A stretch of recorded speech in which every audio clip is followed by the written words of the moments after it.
So today we discuss about the linear homogeneous second order differential equation with constant coefficient.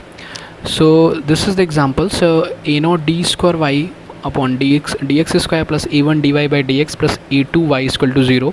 अगर हमारी differential equation second order differential equation with constant coefficient जहाँ पे a0 a1 a2 real constant है, अगर constant coefficient के साथ अगर आपका ये होता है तो ये आपका एग्जांपल है यहाँ पे ये लीनियर होमोजेनियस सेकेंड ऑर्डर का. ठीक है, अब इस केस में हम लोग अगर हमें सोल्यूशन फाइंड करना है फॉर कंप्लीट सोल्यूशन के लिए, तो फॉर कंप्लीट सोल्यूशन हमें क्या निकालना होगा, for C F and P I दोनों निकालनी होंगी.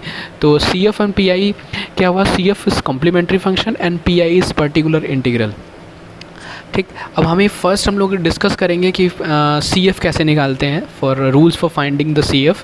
तो कितने अलग अलग स्टेप, अलग अलग जितने भी आपके रूल्स हैं मैं एक एक करके डिस्कस करूंगा और इस पर क्वेश्चन डिस्कस करेंगे, क्लियर हो जाएगा.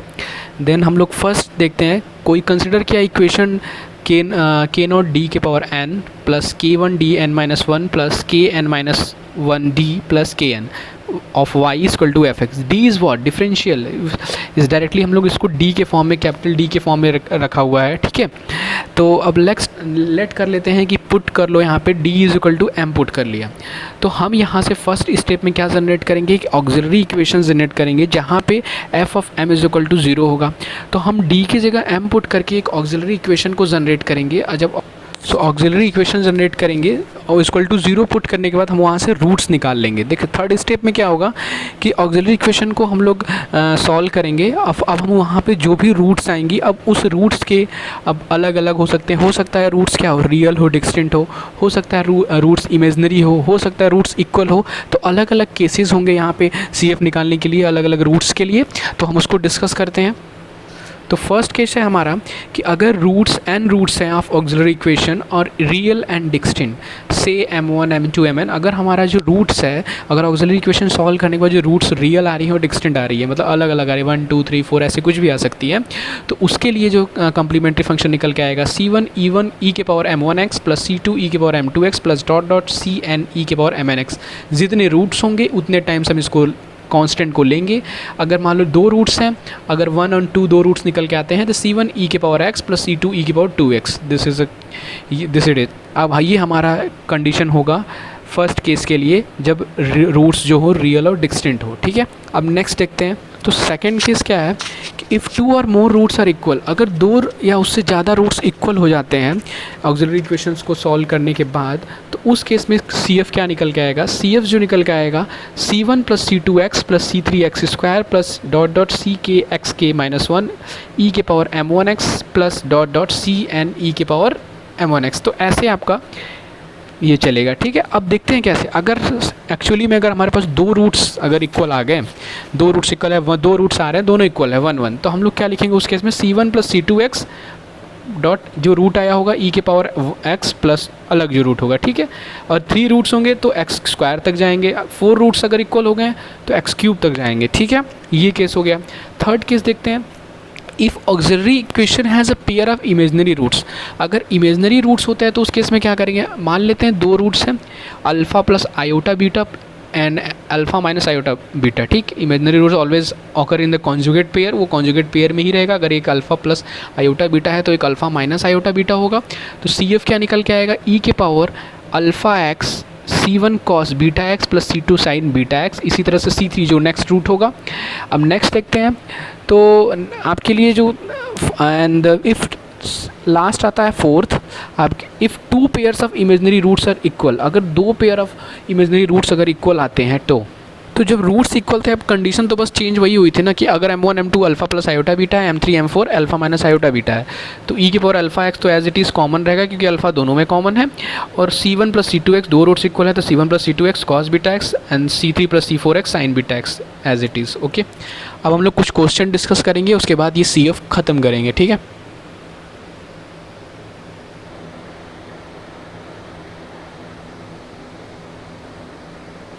तो मैं क्वेश्चन डिस्कस करता हूँ. फर्स्ट क्वेश्चन हम लोग लेते हैं. तो फर्स्ट क्वेश्चन ले लिया मैंने, question number 1, that is d square y upon d x square minus 8 d y by d x plus 15y equal to 0. ये हमारे पास कोई डिफरेंशियल इक्वेशन दी हुई है। अब हम इससे सॉल्व करते हैं। तो इसका ऑक्सिलरी इक्वेशन फर्स्ट फाइंड करेंगे। तो फर्स्ट ऑक्सिलरी इक्वेशन फाइंड करते हैं। तो डी की जगह हम एम ही रखना होगा, तो इसका ऑक्सिलरी इक्वेशन क्या बनेगा, ध्यान से देखना। अगर हम ऐसे देखते हैं तो d square minus 8d plus 15 with y common equal to 0। अब यहाँ पे हमें ऑक्सिलरी इक्वेशन फाइंड करने के लिए हमें d की जगह m पुट करना रहता है। तो उसके बाद उसको हम 0 से इक्वेट कर देते हैं। सो अब देखते हैं, d की जगह m पुट किया तो m square minus 8m plus 15, ठीक है, इक्वल टू 0। ये ऑक्सिलरी इक्वेशन हमें आई। अब यहाँ से हम रूट निकाल लेंगे, ठीक है। रूट निकालने पे हम ऑक्सिलरी इक्वेशन को हम लोग 0 पुट कर दिया। अब यहाँ से हम लोग रूट फाइंड कर लेते हैं। तो इसका जब रूट्स हम फाइंड करेंगे तो रूट्स हम लोग निकाल लेते हैं। This is m square minus of 8m plus 15 है, तो ये हमारे लिए क्या होगा, 5 3 15, 5 3 8। तो this is 5m minus 3m plus 15 is equal to 0। तो वेयर m इज़ कॉमन, तो m minus 5 minus 3 common, this is m minus 5, ठीक है, इक्वल टू 0। तो रूट्स हमें निकल के आए m is equal to 3 and 5। इसके लिए मैंने कॉम्प्लीमेंट्री फंक्शन निकालना, ये हमारा रूट्स आ गया जो कि रियल है और डिस्टिंक्ट है। अब इसके लिए जब कॉम्प्लीमेंट्री फंक्शन हम निकालते हैं तो उसका डायरेक्ट हम लोग कैसे निकाले थे, दिस इज c1 e के पावर m1x होता है एंड c2 e के पावर m2x, ठीक है, where m1 is 3 and m2 is 5। तो c1 e के power 3x plus c2 e के पावर 5x, ठीक है, ये हमारा CF निकल के आएगा, ठीक है, दिस इज CF। क्लियर है। अब हम लोग नेक्स्ट क्वेश्चन डिस्कस करते हैं। सो अब नेक्स्ट क्वेश्चन ले लेता हूँ। तो नेक्स्ट क्वेश्चन क्या है, this is second question, d cube y upon d x cube minus 6 d square y upon d x square plus 11 d y by d x minus 6y equal to 0, ठीक है। अब देख लेते हैं इस पर। तो दिस इज़, अब ऑक्सिलरी इक्वेशन डायरेक्ट हम निकाल लेते हैं। This is m cube minus 6m square plus 11m minus 6 equal to 0। इसको हम लोग हीट एंड ट्रायल से सॉल्व कर लेते हैं डायरेक्ट। हीट एंड ट्रायल लगाया तो हमारे लिए क्या बनेगा, this is m square common लिया, this is m minus 2, this is 4m common लिया, this is m minus 2 plus 3m minus 2, okay. तो हमें क्या मिल जाएगा, m माइनस 2 तो कॉमन हो जाएगा, basically m square minus 4m plus 3 मिल जाएगा, ठीक है, इक्वल टू 0। तो एक रूट निकल के m इज इक्वल टू 2 और एक रूट निकल के आएगा 3 और 1 आएगा, आई थिंक माइनस 3 माइनस 1, ठीक है। तो this is 3 and 1, 1 2 3 is the roots, 1 and 2 3 तीन रूट्स आएंगे, डिस्टेंट आएंगे। बस यहाँ पे चेंज क्या हो जाएगा, जब CF निकालोगे तो इसमें चेंज बस इतना ही हो जाएगा कि एक और आ जाएगा, c1 e के power 2x plus c2 e के पावर 3x और एंड देन c3 e के पावर x, ये तुम्हारा आंसर आएगा, ठीक है। ये हमारा हो गया। अब नेक्स्ट क्वेश्चन देखते हैं। नेक्स्ट क्वेश्चन मैं लेता हूँ। Next question is question number 3, this is d cube y upon d x cube plus 2d square y upon d x square plus d y by d x, ठीक है। अब इस case में निकाल के देखते हैं हम लोग क्या आता है। तो हमारे लिए क्या आएगा, डायरेक्टली पुट कर दिया m square plus 2m m cube plus 2m square plus m, ठीक है, equal to 0, where m is common, तो then m square plus 2m plus 1 equal to 0, okay. अब m एक तो रूट 0 आ जाएगी, ठीक है, और एक रूट आ जाएगी आपकी m माइनस 1, आई थिंक 1, हाँ m माइनस 1 एंड माइनस 1, सो दो इक्वल रूट्स आ गई, ठीक है, एक रूट ये आ गई, एक रूट। तो इसके लिए CF क्या निकल के आता है, फॉर इक्वल रूट्स के लिए हम लोग देख लेते हैं। तो c1 प्लस c2x हो जाएगा e के power minus x and then एक है तो देन c3 इज़ e के पावर 0x, तो दिस इज़ 1, ठीक है, ये आपका आंसर आ जाएगा। क्लियर है। इक्वल रूट्स के लिए हम लोग ये कंडीशन लगा दिया, this is A common, okay. Next question देखते हैं, question number 4। Question number 4 is d4 minus 2d square plus 1 of y equal to 0। तो आप इसको डायरेक्टली निकाल लो, this is m4 minus 2m square plus 1। तो बेसिकली ये बन रहा होगा आपका एम स्क्वायर माइनस वन का होल स्क्वायर बन रहा है इक्वल टू 0।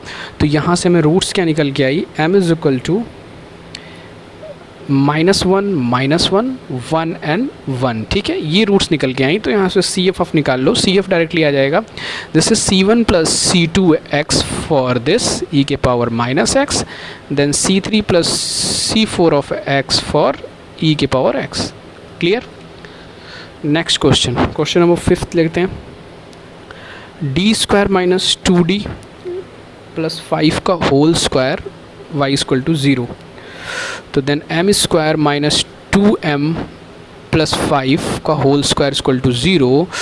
तो 2 3, तो m इज इक्वल टू, ये इमेजनरी रूट्स आएंगे, दो स्क्वायर है तो अलग, 1 plus minus 2 iota, this is and 1 plus minus 2 iota, ठीक है। तो हम लोग क्या निकालेंगे, फर्स्ट 1 प्लस 2 आयोटा के लिए निकाल लेते हैं। 1 प्लस 2 आयोटा के लिए क्या हो जाएगा, सी एफ बेसिकली C1, ठीक है। आपको कंडीशन याद रखनी है, ठीक। अब यहाँ पे देख लेते हैं C1 प्लस C2x, बीटा की वैल्यू क्या दिख रही है, बीटा की वैल्यू 2 है, तो cos of 2x plus C3 plus C4x, beta की वैल्यू sin 2x, कॉमन में क्या रहेगा आपका, अल्फ़ा की वैल्यू e के पावर 1 है तो e के पावर x, ठीक है। ये आपका सोल्यूशन निकल के आ जाएगा, ठीक। ये हम लोगों ने अलग अलग केसेस के लिए क्वेश्चन भी डिस्कस कर लिया, आप इस पे सॉल्व करना।